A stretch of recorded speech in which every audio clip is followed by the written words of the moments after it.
He's an original Colt 45 and one of the most popular Astros in franchise history. At 75 years old, Bob Aspromonte still makes his home here in Houston, giving back to the community that welcomed him with open arms some 51 years ago. In part one of our 5-part series, What About Bob?, we take a stroll down memory lane, starting where it all began, Brooklyn, New York, when Bobby the Kid met Jackie Robinson. Relief pitcher Ed Roback finds number 14, Bob Aspromonte, tough in the clutch. Aspromonte, who formerly belonged to these same Dodgers, sends a satisfying poke well into the left field seats for a home run. Bob's on his way. Well, here's a good one. See Jackie, Carl Erskine, Pee Wee Reese, God, my boy Gil Hodges, Aspro.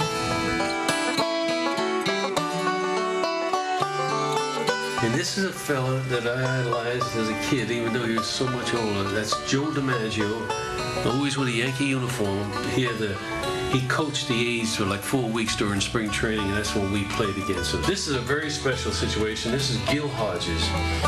Gil Hodges was long Jackie Robinson, who took care of that kid when he joined the Brooklyn Dodgers. And Gil and I created a relationship that was incredible. Take me back to that, 17 years old. What is that like to sign with the Brooklyn Dodgers? The fellow that was really watching me play for a long time was Al Campanis. He was a top manager and scout for the Dodgers. And I knew the interest was there, and I had a very comfortable feeling. My older brother, because all three of us played professional ball. My brother Charlie, the oldest one, did, and he was like my agent then. And my brother Kenny, who played for the Red Sox, Cleveland, and managed the Cleveland Indians for 3 years. So we were all baseball-oriented people, and we played professional like that. That graduating from high school, and then 3 days later, here's this contract comes in, and he says, Bobby, I want you to go to the Brooklyn Dodgers. Well, this little skinny kid was really shook up about that, and I'll never forget when I took that field, Walter Olson, the manager, he says, Bobby, go field some ground balls with Jackie, Pee Wee Reese, and Gil Hodges. I said, what? He says, just go there and field the ground before the game. We all field ground balls before. And I had this oversized glove that I used. And I was fielding ground ball, and Jackie comes up and he says, Bobby, that's more of an outfielder's glove. He says, you need an infielder's glove, shorter fingers. Here, use my glove. And I kept using it. And he said, see the difference? I said, yes. And then I said, thank you, Jackie. He said, no, Bobby, that's your glove. I'm giving you that glove. And that's how it all started. And Jackie and I, the relationship, he really took care of me in a lot of ways. How'd you play with Jackie Robinson's glove? I did pretty well. I didn't play the regular games, but practice I did well.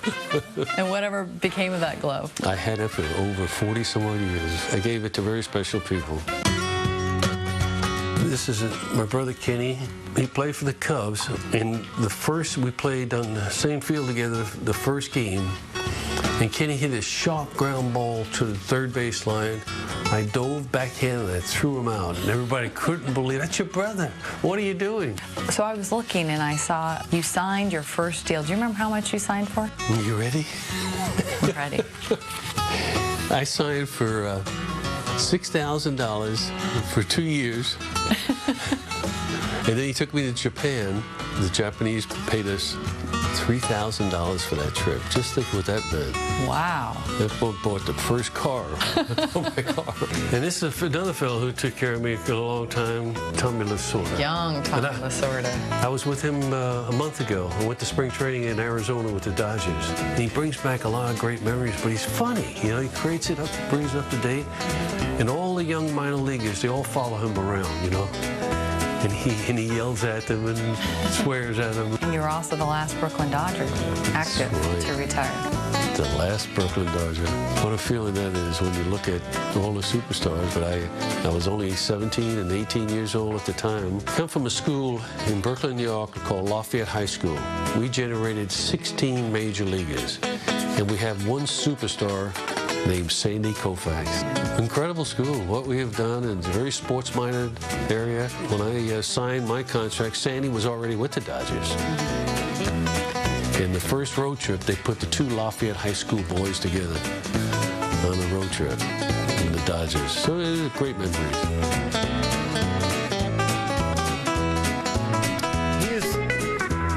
such an engrossing guy, and I just know from talking with you about the preparation of this piece that there's so many more stories yet to be told. Oh, it was hard to cut it down. I had an amazing time. I mean, you sit with him and you're just reliving baseball history and the golden era of baseball, and it's amazing. It's really fascinating. And of course, this series will continue all week long. Tomorrow, in part 2 of our series with Bob Aspromonte, he talks about the very first game at Colt Stadium in 1962. 6 years after he signed with the Dodgers, he found himself here in Houston starting a new franchise. He'll talk about that and what it was like to play for the Colt 45. Looking forward to it, and check it out on csnhouston.com as well. Welcome back to Sportsnet Central with Steve Bunin. I'm Marius Payton. Jason Castro may be the lone all-star for the Astros this season, but he follows a long line of stars to shine for the organization. Joining us now with more on one of Houston's original legends is Kelly Johnson. Well, he was born in Brooklyn, New York. Bob Aspromonte was part of the original Colt 45, selected in the second round of the 1962 expansion draft. Aspromonte went from being mostly a bench player in L.A., whose good looks got more attention than his game, to being a star right here in Houston with the records to prove it. In part 2 of our series, What About Bob?, we meet Bobby the Colt 45. Well, we're just about all set to play ball here this afternoon in the inaugural game. First major league appearance for the Houston Colt 45. Well, there's a lot of old history here. This Gene Nelson, the Colt 45s. That's the kind of stadium we played in. For the Colt 45s, Bob Aspromonte will lead off. He'll be at third base. What is that? Well, Ted, my That's not a reporter, right? My batting average really is right. That was Miss Astro. Well, really, see my Colt 45? I was Miss Colt 45. You don't say that every day. When you look back, this is a 20-year-old kid at Colt 45 Stadium. Handsome Bob. How much pride do you take in being one of the original Colt 45s? It's a tremendous feeling when you look back, and especially we just celebrated the 50th anniversary last year, and to bring up all the highlights and all of the things we did as a team, playing in a minor league ballpark, watching this incredible dome stadium being built right alongside. And you're a young kid, 20 years old, and you're out there playing every day, which is a great opportunity. It was really a great experience to come in with a new franchise, new people, and create the baseball atmosphere here. But take me back to when you're a kid. You sign at 17 with your hometown Brooklyn Dodgers, and then all of a sudden, 5-6 years later, you're drafted in the expansion draft by Houston. What were your emotions like? What do you remember of that day? Everyone thought I was going to be drafted by the New York Mets to come back home. But Paul Richards surprised a lot of the Dodgers because each selection removed 5 names from the draft. So they never thought that I would be the first one drafted. So when they selected me, it surprised the New York Mets because they were going to do it maybe the second or third choice. Did you know anything about Houston? What did you think about Texas? Well, I knew very little at the time, but what I did know is the opportunity of coming up with a new franchise, which is totally different. And that's what I think inspired a lot of young players and some of the veterans we had on the ball club to really help and have special clinics for the young players, the young fans. And we generated the enthusiasm and interest in the ball club for a new franchise. And it was fun doing it. Opening day. You're the starting third baseman. You beat the Cubs. You had a 3-for-4 day, 3 runs scored. What do you remember of that day? Taking the field, that was extremely special. We had Bobby Chance as our pitcher. But the first at bat and the first hitter for the franchise, and then to come through with a base hit was really exciting. Here's the pitch into Aspromonte. There's a swing and a line drive in the left field, and it's in there for a base hit. So the first Colt is on with a base hit. I'll tell you, the fans really reacted. They were all standing up and applauding. And it was the first of everything. First run scored, first base hit, a lot of things that took place in that first game that made it long-lasting memories. See, all over Tokyo. I heard it was compared to a barn-like thing. Some days it really was. And it had rattlesnakes too, and issues like that? Well, yeah, I think it was more of a museum for all the kids as well. We set aside just about everything. What was Colt Stadium like to play in? It was a minor league ballpark, temporarily built just for the dome to be completed. And like I said, a lot of young players, it was fun, you know. But the outside temperatures was incredible here, and mosquitoes. And I'll never forget some of the older veterans coming from all established ball clubs like the Dodgers and Yankees and Giants. They couldn't believe it. They said, how do you play games in 100-degree temperatures all the time? You became known as a great defensive third baseman. You had the record in the National League at one point. 57 consecutive games at third base, yeah. Without an error. Yeah. How much pride did you take in your defense? I really did take a lot of pride, and I had a very strong arm. I can throw it from all different positions, which really helped because you're coming in for a bunt play, I can release it from the grass up and had all those kind of adjustments. And I was very fortunate enough to make the adjustment going left and right. Firing from the hip, Bob Willis gets the drop on the Braves who need a posse to round up this baseball. So what was it like playing baseball in Houston back in the 60s? We became like some of the famous players that I grew up with, Jackie Robinson, Pee Wee's, Mickey Mantle. Well, we became those players for a lot of kids here because it's the new franchise. This is one of the greatest players of them all. That's Willie Mays. We played against one another all my 14 years. Incredible athlete. And this is a real superstar, Hank Aaron. He and I played together with the 69 Braves and 70 Braves. Another superstar, Yogi Berra, when he coached the Mets. And we were teammates then, which is, when you look back.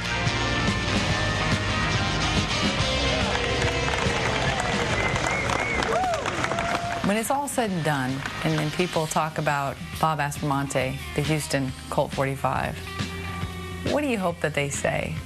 About the game, I was very fortunate. I had some great years, and it worked out very well. But I think the relationship over all of these years, from the start to where we are today, the name recognition is still there very strongly, and it makes me feel really good because it's not just because on the field, it's off the field. Now, after just 3 seasons in Houston, the Colt 45s underwent a major makeover with a new look, a new name, and new state-of-the-art indoor stadium. It was also the beginning of Aspro the Astro. Tomorrow in part 3 of our series, Bob Aspromonte talks about those first days playing in the Astrodome and why his first home run there was so special. And Maurice and Stevie also admitted to having a bit of a temper. Hard to believe with that great smile. Welcome back to Sportsnet Central. As we continue our What About Bob series, Bob Aspromonte talks about the debut of the Astrodome and what the stadium meant to not only baseball, but to the city of Houston, and why his first home run there was one for the record books. For more, we turn to Kelly Johnson. Bob Aspromonte starred for the Houston Astros during the golden age of baseball. Nicknamed Aspro the Astro, he joked that he had warning track power, and yet it was his home run that will forever be etched in the Astrodome's history. In part 3 of our series, What About Bob, we delve into those exciting first days playing in the 8th wonder of the world. What kind of nicknames did they have for you? Aspro the Astro, huh?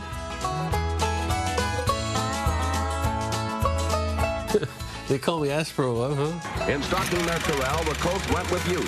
This factor plus astute management should pay off when Houston moves into its ultra-modern, all-weather, air-conditioned sports stadium. This is the first home run in the Dome Stadium. That's the first home run. That swing, they say. Looks like a pretty good swing. Yeah, it looked pretty good. I wish I could do it more often.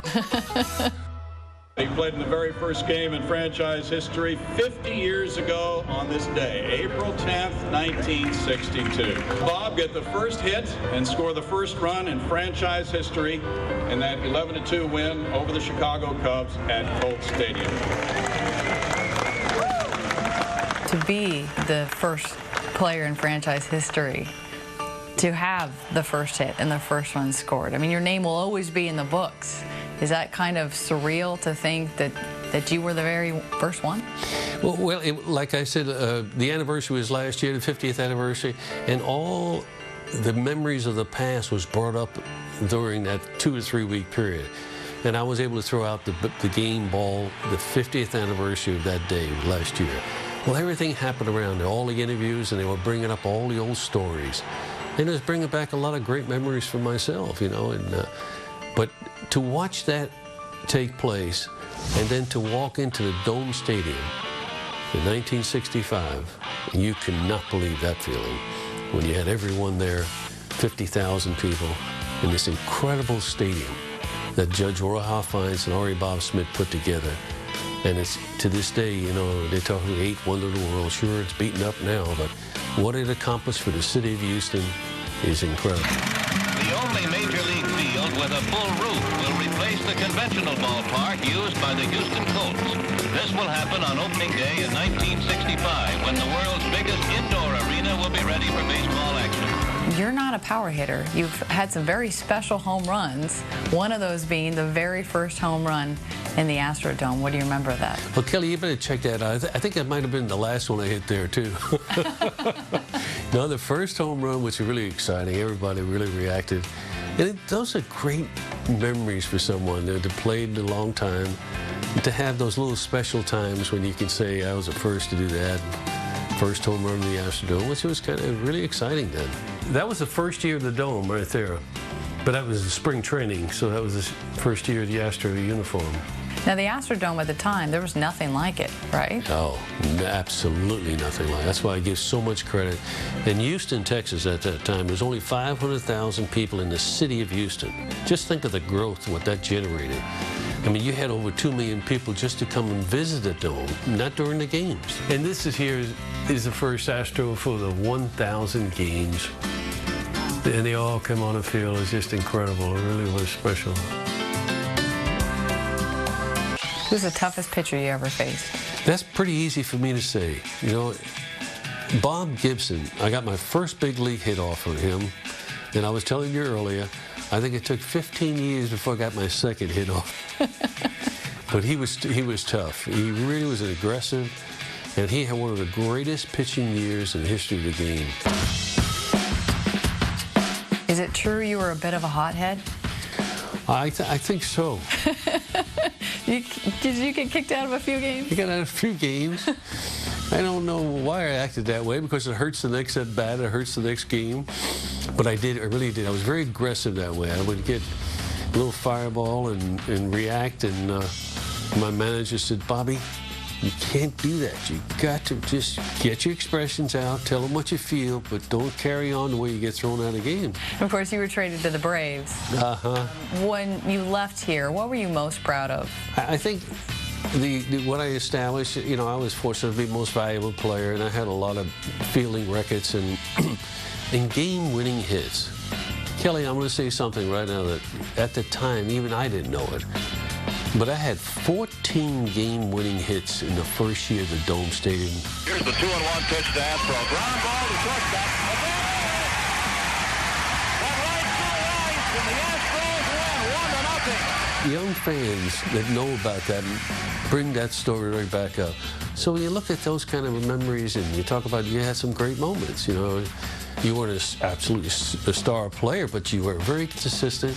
You played all the time, and you were the first and last player to leave from the original ball club. So I watched over 250 some odd ball players leave the franchise, from the first one to the last one when I left. Now, Bob Aspromonte was in no way a power hitter. In a career that spanned 13 seasons, he hit just 60 home runs, once every 72 at-bats. And yet Aspro smacked an Astros record 6 grand slams, including 2 for a young boy named Billy Bradley.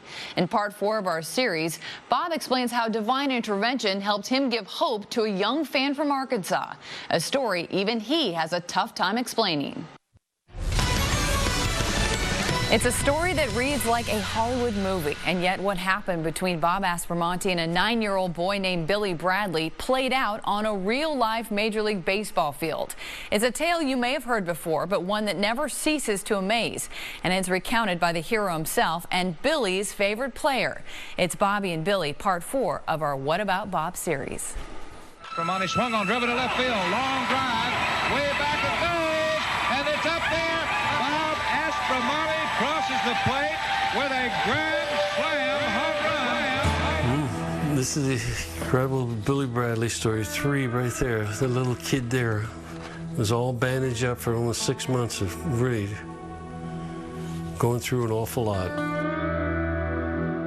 That's when he came out to the game, as that little tape shows you, when we hit the last Grand Slam home run, how we were able to retrieve that ball and give it to Bill Bradley when everybody just went absolutely crazy. In fact, the game was stopped so that could take place. That's unbelievable. And that's when I had Willie Mays came by there and shook his hand too. Yeah, that's very special. Billy Bradley. Do you still look back at that experience, that relationship, and find it hard to believe? I call it most incredible, kind of one of the divine intervention stories of how something like this happens. From this 9-year-old boy in Little Rock, Arkansas, who was playing Little League baseball, and bad weather started to come in, and the managers moved off, and there was lightning and storm, and little Bill Bradley, instead of going right to the dugout or back, he went to the water fountain underneath the tree and was struck by lightning and was blinded immediately. And he comes to Houston, and Louis Gerard was the doctor he chose, and the Astros and the Colt 45's organization at the time called me and says, "Bobby, would you sign Bill Bradley autograph?" And he said, "Where is Bill Bradley?" Well, he said, "No." I said, "Well, I'll go see him." So I took a ball, a bat, took it to the hospital, and walked to the room. The doctor says, "You know who's here, Billy? Bobby's here. Bobby's here to look at it." Oh, he was so excited. The kid was just laughing up a storm, bandages all over his head.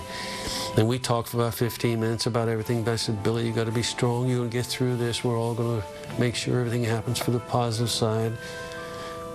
And I said, "Okay, but I got to go back and go to the game now." He says, "Bobby, will you do me a favor? Will you hit me a home run?" I said, "Billy, I'm not a home run hitter, but I'll give you my best effort." And sure enough, in the last 9th inning, I hit a home run for him. And I'll never forget it, with Gene Elson, the announcer. As I'm circling the bases, he's telling everybody, "This is for you, Bill Bradley. This is for you." He was operating on one eye at a time. He goes back. 6 weeks later, he comes back to Houston, and I take the family to lunch, and we do the same thing. And again, he ends up, says, "Bobby, would you hit me another home run?" I said, "Billy, you know, you're really pushing your luck, but I would rather get..." And I said, "I'm going to do it again, just for you." Can't believe it. Last of the 10th inning, Sky scores tied 2-2. They hit a grand slam home run for him. Pitch down to Aspromonte, swung on, driven to left field, long drive, way back and goes, and it's up there, a grand slam home run. Bob Aspromonte crosses the plate with a grand slam home run. So now everybody's picking. It's going nationwide, and Billy's just really excited. He's starting to see a little out of the operated eye. Following week, he goes operated on the other eye. He comes back the following year. Now, we're communicating all winter long, and he's improving dramatically, and things are looking up. And again, we all get together. And then he says, "Bobby, would you hit me a home run I can see?" I said, "Billy, I'm getting a lot of help hitting these home runs. I'm going to hit this for you. I'm getting a tremendous amount of help. Isn't that Bob Aspromonte hitting? We're all hitting this for you." And sure enough, I could get up in the first inning, hit another grand slam home run for him. And then it just went on from there. Donner looks over to third. He's using that full windup now. Here's the pitch, and an Aspro hits one to deep left field. Christopher way back in the corner. Home run! He has just hit his second grand slam of the year. Gene, did you notice the little boy, Bill Bradley, the little blind boy from El Dorado, Arkansas? Bob Aspromonte pointed to him as he ran back to the dugout. That's the second grand slammer he's hit for that boy. Well, this definitely has to be a thrill, and especially for little Bill Bradley. He made the motion as he went back into the dugout, pointing to Bill Bradley, who now can see. And 2 years later, every time, "This one's for you, Billy," in the Arkansas paper, "This one for you, Bobby." He pitched a 6-inning no-hit game. And this incredible story. This goes on and on. When you look back on your career, where do those moments with Billy Bradley stand? When you talk about your baseball career, that comes into play immediately. It really does. It was an incredible highlight, and especially from a non-home run hitter, to react like it did. I was very fortunate. The home runs, I hit a lot of grand slams. I have no idea why I hit grand slams. But I led the club in grand slam home runs for 40-some-odd years. So it's really interesting when you see all of that happening. That It was very special. Now, in an ironic twist, after his playing days, an accident with jumper cables left Bob partially blind in his right eye. And it was Billy who helped him through all of his surgeries. They remain friends to this day. Now, tomorrow in our series finale, Aspromonte shares with us exclusive home video of his trip with Jackie Robinson and the Brooklyn Dodgers to Japan in 1956. All week in our What About Bob series, we've reminisced with the Astros legend, whose baseball career started at age 17, playing alongside the great Jackie Robinson.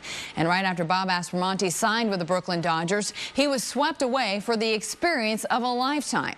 That was 57 years ago, but the memories are still fresh today, as Bob takes us on a tour of his trip to Japan with Jackie in our series finale.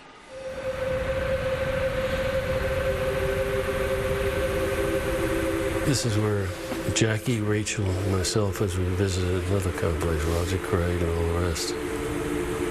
You got, when you look at here, you look at Gil Hodges, Jackie Robinson's back here. That's 1956. And here I am over there. I think I was 11 years old then. A young Bob. This is actually Hiroshima. This is exactly where the bomb hit, in Hiroshima. And that was, you know, when you look at it, that was there. That was 12 years later. Young kid from Brooklyn. And nothing was left in that whole area. Amazing. And so this goes on and on, all different stories, Dodgers.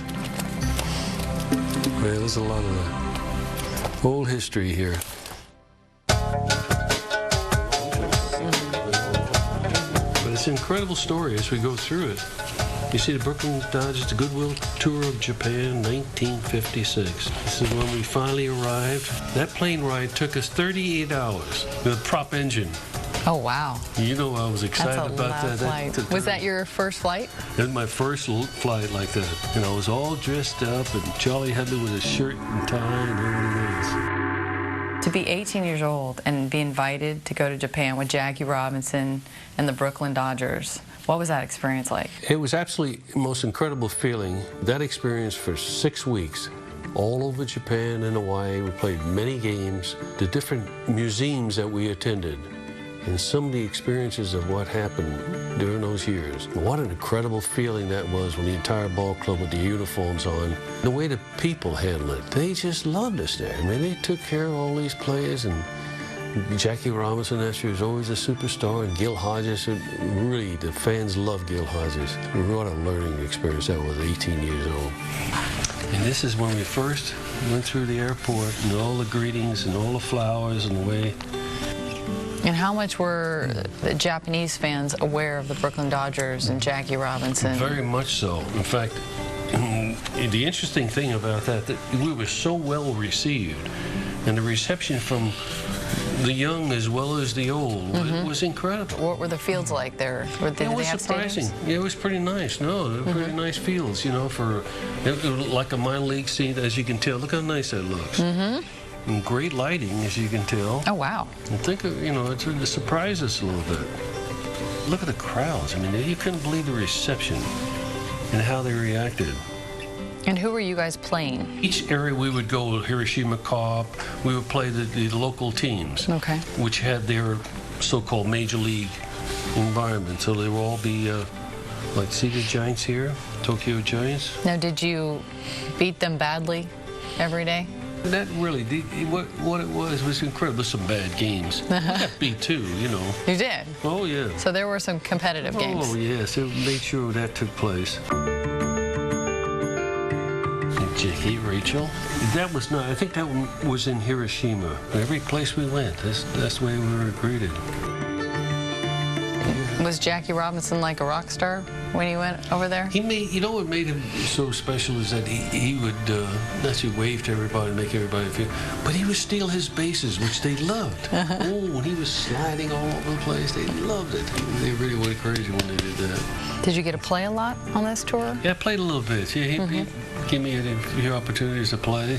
Oh, here's a good one. See Jackie, Carl Erskine, Pee Wee Reese, God, my boy Gil Hodges. This is a great shot too. Jackie and Rachel and Carl Erskine, Duke Snyder, all Hall of Famers. That's amazing. Amazing. What was he like to play with? He would play very aggressively. He had the ability to feel well, steal bases, always moving in the right direction. I mean, he always made the game more exciting, but at the same time trying to advance that extra base all the time. And then he hit his home runs when it really counted, and he was the most valuable player and everything else. I mean, Jackie was a super player. Just think about what he went through being that player. There's old Jackie stealing home plate like he did in the States.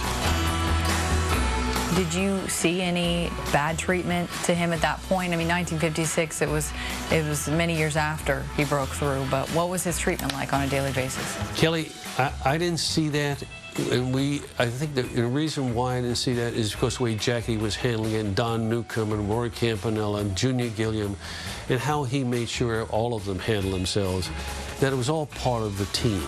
And Jackie was our superstar. So I always made sure it was around the geisha girls. Uh-huh. Yeah, that's a shock. Two front and center with all the... one on each arm. One on each arm. Yeah, help that kid. That's amazing. When you look at the memorabilia, what would this mean to somebody? It goes way back. It's interesting. A lot of years, Kelly. A lot of experiences. A lot of experience. All started right there. That kid right there. Yeah, quite an experience when you think about it. Now, Bob Aspromonte's time with Jackie Robinson taught him what it truly means to be a leader. To this day, Aspro the Astro remains a leader in the Houston community, continuing to give back. In an era where records seem to be broken every day, Aspromonte's place in Astros history will never be erased. He is a living reminder of what makes the game so great.